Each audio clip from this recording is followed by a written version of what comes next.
इस अनोखी कहानी की शुरुआत तब हुई जब वीरान अटलांटिक ओशन के बीचों बीच एक ब्रिटिश मर्चेंट शिप गुजर रही थी। उसके कैप्टन का ध्यान बहुत दूर खड़ी एक शिप पर गया जो ना ही आगे बढ़ रही थी और ना ही उनके सिग्नल्स का जवाब दे रही थी। करीब जाने पर मालूम पड़ा कि ये शिप वीरान समंदर में अकेली सिर्फ लहरों के सहारे खड़ी थी। हैरत की बात तो ये थी कि शिप के अंदर क्रू का साजो सामान, खाना पीना और सारा कार्गो बिल्कुल सही सलामत मौजूद था। लेकिन अगर नहीं था तो क्रू मौजूद नहीं था, जो बिना किसी निशानात के यहाँ से गायब हो चुका था। ये है मैरी सेलेस्ट की वो दास्तान जिसने पिछले 150 सालों से हिस्टोरियंस को परेशान कर रखा है, वो राज जिसे समंदर के अलावा कोई नहीं जानता। इस शिप को 1861 में कनाडा में तैयार किया गया और उस वक्त उसका नाम अमेज़न रखा गया था। अपने शुरुआत के कई सफरों में ये छोटे मोटे हादसों का शिकार हुई थी। यही वजह है कि ये शिप हादसात के बारे में काफी मशहूर थी, लेकिन अभी तक इसने कोई बड़ा हादसा फेस नहीं किया था। अपनी ओनरशिप बदलते बदलते जब ये कैप्टन बेंजामिन ब्रिग्स के पास आई तब इसका नाम मैरी सेलेस्ट रखा गया था। ये न्यूयॉर्क में 7 नवंबर 1872 का एक खुशगवार दिन था। मैरी सेलेस्ट नामी ये शिप साहिल पर खड़ी थी और इस पर सामान लोड किया जा रहा था। मैरी सेलेस्ट में इथेनॉल के 1700 बैरल्स लोड किए गए, जो कि पीने वाला नहीं बल्कि इंडस्ट्रियल यूज का अल्कोहल होता है। इसको ये सारे बैरल्स न्यूयॉर्क से इटली के शहर जेनोआ तक बजरिया अटलांटिक ओशन लेके जाने थे। इस शिप में टोटल 10 लोग सवार थे, जिसमें शिप के कैप्टन बेंजामिन स्पूनर ब्रिग्स, उनकी बीवी और उनकी 2 साला बच्ची समेत 7 क्रू मेंबर्स भी मौजूद थे। सफर शुरू करने से पहले शिप में किसी किस्म का कोई मसला नहीं था और वो आसानी से बिना किसी रुकावट के सफर पर रवाना हो गई।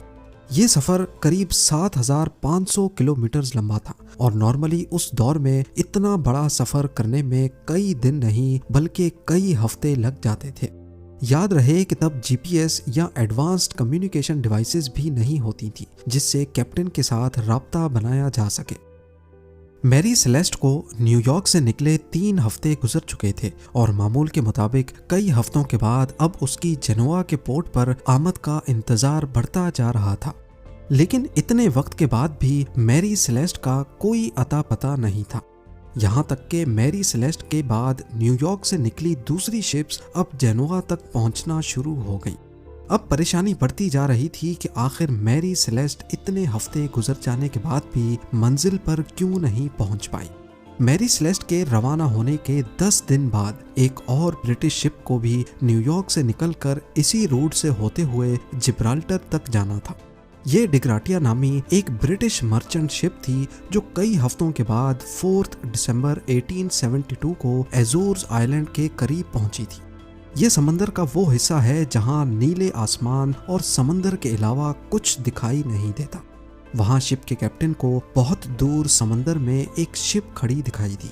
कैप्टन ने नोटिस किया कि वो शिप पानी पर आगे नहीं बढ़ रही बल्कि सिर्फ एक ही जगह पर खड़ी है।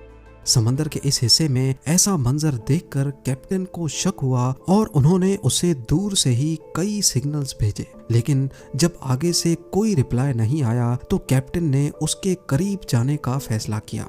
करीब पहुंचने पर मालूम पड़ा कि ये कोई और नहीं बल्कि कैप्टन के ही दोस्त की मैरी सेलेस्ट नामी शिप थी, जिसको न्यूयॉर्क से निकले अब पूरा 1 महीना गुजर चुका था। मैरी सेलेस्ट जिब्राल्टर से 1800 किलोमीटर दूर अटलांटिक ओशन में तन्हा खड़ी हुई दिखाई दी। उसमें किसी किस्म की कोई हरकत नहीं थी। डिग्राटिया के कैप्टन ने अपने क्रू मेंबर्स को मैरी सेलेस्ट में भेजा, जहां वो सब ये देखकर हैरान रह गए कि शिप पर कोई भी मौजूद नहीं है। 1 महीने पहले जो न्यूयॉर्क से 10 लोगों के साथ निकली थी, वो सारे लोग आखिर समंदर के बीचों बीच कहाँ गायब हो गए। यही सवाल अब डिग्राटिया के कैप्टन को भी खाए जा रहा था। पहले तो उनको लगा कि शायद शिप पर कोई हादसा हुआ है, लेकिन जब उन्होंने मैरी सेलेस्ट का जायजा लिया तो पूरी शिप बिल्कुल सही सलामत मौजूद थी। कैप्टन और उनकी फैमिली का सारा सामान और क्रू मेंबर्स के कपड़े तक भी बिल्कुल अनटच्ड हालत में मौजूद थे। ना सिर्फ इतना बल्कि जो गुड्स लेकर वो जेनोआ तक जा रहे थे वो भी बिल्कुल सही सलामत पड़े थे। यहाँ तक के शिप पर क्रू के लिए खाने का जो स्टॉक पड़ा था वो भी अभी तक वैसे ही मौजूद पड़ा था। थोड़ा और जांच पड़ताल के बाद कैप्टन के रूम से एक लॉग बुक मिली। ये लॉग बुक पहले शिप कैप्टन्स अपने पास रखते थे, जिसमें शिप की मेंटेनेंस और इश्यूज के बारे में लिखा जाता था। उस लॉग बुक में मैरी सेलेस्ट के कैप्टन ने आखिरी एंट्री 25 नवंबर की सुबह 8 बजे की थी, यानी जिस दिन ये शिप इस हालत में पाई गई थी उससे भी 10 दिन पहले। इसका मतलब था कि करीब 10 दिनों से ये शिप वीरान अटलांटिक ओशन में खड़ी थी। डे ग्रेटिया के कैप्टन ये सारा माजरा देख तो रहे थे, लेकिन उनको कुछ समझ नहीं आ रहा था। इतने में उनकी नज़र लाइफ बोट वाले सेक्शन पर पड़ी तो वहां उनको लाइफ बोट नजर नहीं आई।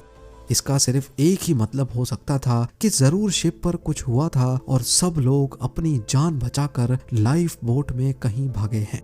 कैप्टन के केबिन में नेविगेशन के इंस्ट्रूमेंट्स भी मिसिंग थे और उनके बेड के नीचे एक तलवार अपने कवर में बंद पड़ी हुई पाई गई, जो इस बात की निशानी है कि शिप पर किसी किस्म का हमला नहीं हुआ, वरना तलवार अपने कवर से बाहर होती या फिर वहां मौजूद ही नहीं होती। लॉग बुक के अलावा दूसरे तमाम डॉक्यूमेंट्स भी वहीं मौजूद थे। एक और चीज नोटिस की गई कि शिप का केबिन हर जगह से गीला था और कई जगहों पर 1.5-2 फुट पानी भी खड़ा था, लेकिन ये इतना नहीं था जो इस साइज की शिप को नुकसान पहुंचा सके। यहाँ आपको बताते चलें कि इंटरनेशनल सैल्वेज लॉ के मुताबिक अगर कोई भी किसी शिप को रेस्क्यू करेगा तो उसको शिप की वैल्यू के हिसाब से रिवॉर्ड दिया जाएगा। इसी लॉ का फायदा उठाते हुए डे ग्रेटिया के कैप्टन मैरी सेलेस्ट को लेकर जिब्राल्टर तक लेकर गए, जहां अथॉरिटीज ने शिप को तब तक अपने पास रखा जब तक कोर्ट की हियरिंग्स कंप्लीट नहीं हो गई। कोर्ट ने अपने तौर पे इन्वेस्टिगेशंस की, लेकिन कई हियरिंग्स के बाद भी कोई सुराग ना मिल सका। कोर्ट हियरिंग्स भी जब इस मामले को सुलझा ना सकी तो लोगों ने तरह तरह की बातें बनाना शुरू कर दी। कुछ ने कहा कि आसमानी मखलूक मैरी सेलेस्ट के क्रू को ले उड़ी, तो कई ने कहा कि समंदर की कोई बला ने इन पर हमला कर दिया होगा। इन सब मनगढ़ंत बातों में एक बात सच्ची थी कि मैरी सेलेस्ट जब से बनी थी उसके साथ तब से हादसात होते आ रहे हैं। एक बार ये दूसरी शिप से टकराई, लेकिन मामूली टक्कर के बावजूद भी वो शिप डूब गई। फिर मैरी सेलेस्ट को जब रिपेयर के लिए पोर्ट पर लाया गया तो रिपेयर से पहले ही पोर्ट पर खुद ब खुद आग लग गई, और एक मर्तबा तो सफर पे रवानगी से पहले ही इसके कैप्टन की अचानक तबीयत खराब हुई और वो चल बसा। इन सब बातों की वजह से ही अब ऐसा माना जाने लगा कि शायद मैरी सेलेस्ट पर जिन्नों और आत्माओं का राज है, जिसकी वजह से ये लेटेस्ट हादसा हुआ है। और तब से लेकर मैरी सेलेस्ट को गोस्ट शिप का टाइटल भी दिया जाने लगा। पर असल में उस दिन हुआ क्या था, इसके बारे में कुछ थ्योरीज हैं जिन पर एक एक करके नजर डालते हैं। सबसे पहली थ्योरी गद्दारी के बारे में है। कई लोगों का मानना है कि डे ग्रेटिया के कैप्टन ने ही मैरी सेलेस्ट के सारे क्रू मेंबर्स को मारकर सैल्वेज लॉ का रिवॉर्ड पाने के लिए ये सारा ड्रामा रचा है। पर सोचने की बात यह है कि अगर ऐसा होता तो शिप पर कहीं तो खून खराबे के निशानात मौजूद होते। अब यहाँ तो डे ग्रेटिया ने पीछे कोई सुराग नहीं छोड़ा और सारे निशानात मिटा डाले, या फिर ये थ्योरी ही गलत है। दूसरी थ्योरी बहुत ही इंटरेस्टिंग है। इस थ्योरी में कहा गया है कि शिप पर अल्कोहल के 1700 बैरल्स मौजूद थे, लेकिन जब ये शिप अथॉरिटीज के पास लाई गई तो इनमें से 9 बैरल्स खाली थे। हो सकता है कि अल्कोहल के कुछ बैरल्स में ब्लास्ट हुआ हो, जिसकी वजह से क्रू मेंबर्स लाइफ बोट में बैठकर यहाँ से भाग गए हों। मगर जहाँ ये बैरल्स मौजूद थे वहाँ पर ब्लास्ट का या आग लगने का कोई निशान मौजूद नहीं था। तीसरी थ्योरी में ये बात सामने आई कि हो सकता है कि शिप समंदरी तूफान की लपेट में आ गई थी और इसमें पानी भरना शुरू हो गया था। यही चीज देखते हुए कैप्टन ने शिप को एवैक्यूएट करने का फैसला किया और फिर वो सारे छोटी लाइफ बोट में बैठकर भाग गए हों। इतनी छोटी लाइफ बोट समंदरी लहरों का मुकाबला ना कर पाई और सबकी जान ले गई हो। ये थ्योरी काफी हद तक दुरुस्त मालूम होती थी, मगर ये भी बस सिर्फ एक थ्योरी ही थी। थ्योरीज तो बहुत है, मगर कोई एक थ्योरी भी सबूतों के साथ प्रूव नहीं हो सकी। 150 साल से ज्यादा का अरसा गुजर जाने के बावजूद भी इस मिस्ट्री को आज तक सुलझाया नहीं जा सका। मैरी सेलेस्ट के साथ क्या हुआ था, किन हालात में कैप्टन ने शिप को छोड़ा और फिर वो सब कहाँ चले गए, ये राज भी शायद कैप्टन बेंजामिन ब्रिग्स के साथ ही चला गया।